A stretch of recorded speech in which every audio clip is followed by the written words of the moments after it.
शादी के बाद सुरुचि ससुराल पहुंची। सारे कार्यक्रम खत्म होने के बाद 3-4 दिनों में सभी मेहमान एक एक करके वापस चले गए, लेकिन उसकी नंद और उसके 2 बच्चे 2 दिनों के लिए रुक गए।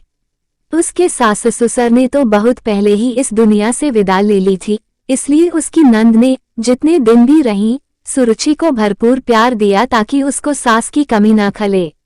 भाई के विवाह की सारी जिम्मेदारी वे ही संभाल रही थीं। सुरुचि ने उनके सामने ही घर के कामों को सुचारू रूप से संभालना शुरू कर दिया था। उसने अपने स्वभाव से उनका दिल जीत लिया था। नंद इस बात से संतुष्ट थी कि उनके भाई को बहुत अच्छी जीवन संगिनी मिली है। अब उन्हें भाई की चिंता करने की जरूरत नहीं है। विदा लेते समय नंद ने सुरुचि को गले लगाते हुए कहा, मेरा भाई दिल का बहुत अच्छा है, तुझे कभी कोई तकलीफ नहीं होने देगा, तू उसका ध्यान रखना और कभी भी मुझसे कोई सलाह लेनी हो तो संकोच नहीं करना। मैं आती रहूंगी, दिल्ली से सहारनपुर दूर ही कितना है। दीदी आप परेशान मत होइए, मैं इनका ध्यान रखूंगी। सुरुचि ने झुककर उनके पैर छुए।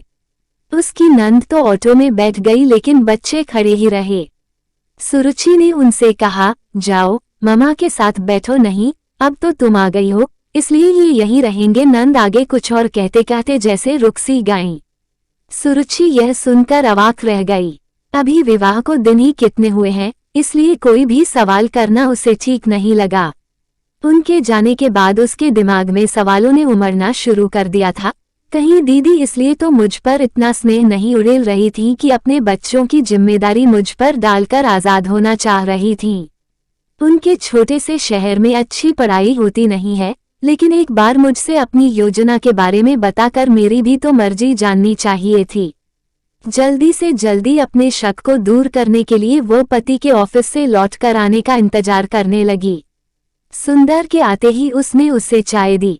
उसके थोड़े रिलैक्स होते ही ये सोचकर कि उसे यह न लगे कि उसकी बहन के बच्चे रखने में उसे आपत्ति है, उसने धीरे से पूछा, दीदी के बच्चे यहीं रहेंगे क्या? दीदी के नहीं, वे मेरे ही बच्चे हैं।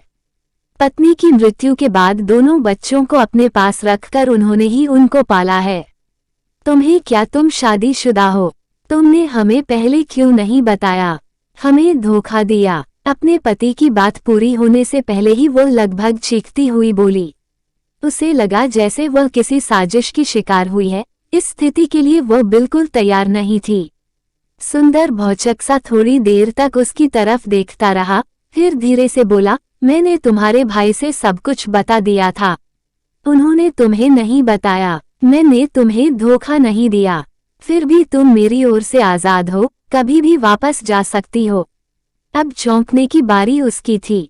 तो क्या मेरे अपने भाई ने मुझे छला है?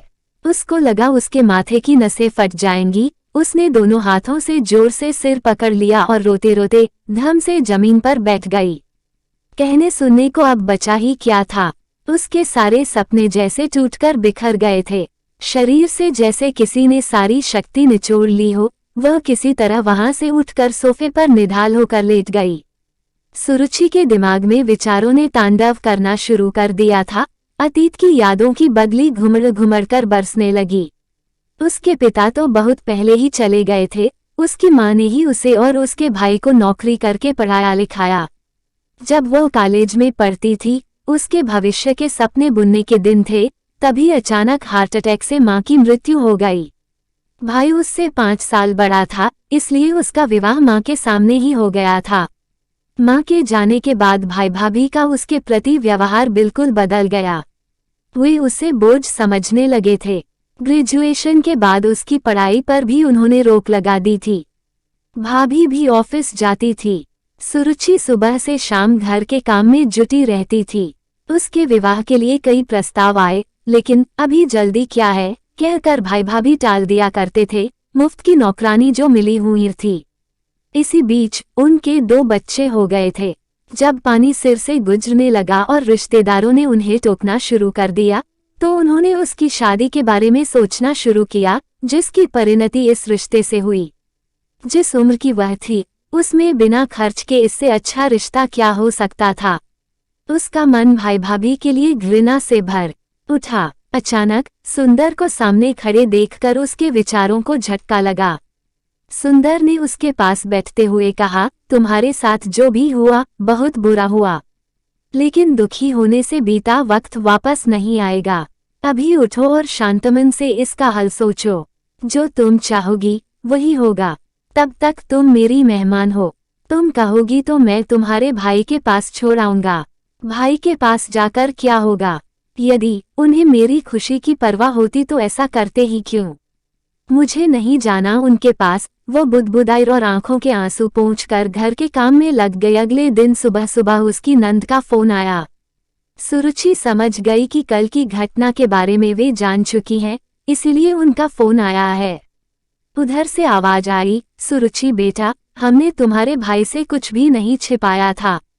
फिर भी यदि तुम्हें बच्चों से समस्या है तो वे पहले की तरह मेरे पास ही रहेंगे, लेकिन मेरे भाई को मत छोड़ना। बहुत सालों बाद उसके जीवन में तुम्हारे रूप में खुशी आई है।